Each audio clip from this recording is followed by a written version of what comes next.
I've always been interested in living in a future where we are a plastic-free society. The drawbacks of plastic are plentiful, which made me interested in developing a strong alternative to non-renewable plastics. With over 350 million tons of single-use plastic waste produced every year, a solution is necessary, and that is where I began my research. As a sixth grader, I was keen to learn about the alternatives to plastic and began experimenting with bioplastics based on renewable resources. I took my findings to my local science fair and advanced to the state level.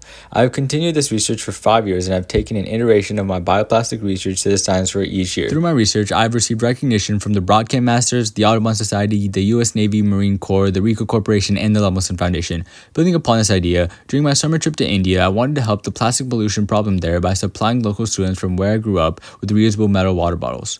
Over 80% of the students in my neighborhood carried single-use plastic water bottles to school every day. As there are no proper ways to recycle these bottles, many of them end up in the streets and rivers, which inevitably leads to plastic pollution and microplastics making their way into the nearby waters. I knew something had to be done, which led me to partner with a nearby nonprofit in India and raise money to buy metal reusable water bottles for the students there.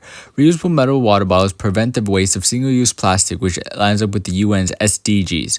I strongly see a similarity between my project and number 11, 12, and 13 of the UN's SDGs.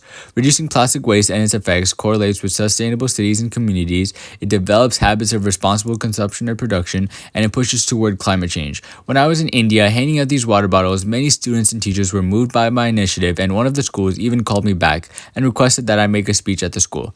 I accepted their invitation and thus started to build a good relationship with the school and the principal. I'm still in touch with all of the schools and plan to do more with them in the future years. With more funding, I am planning on working with the nonprofits to find more areas where I can help out in a bigger manner, whether it be by making my bioplastic water bottles and distributing them, or giving out more metal water bottles. Helping the place where I grew up will always be a goal of mine.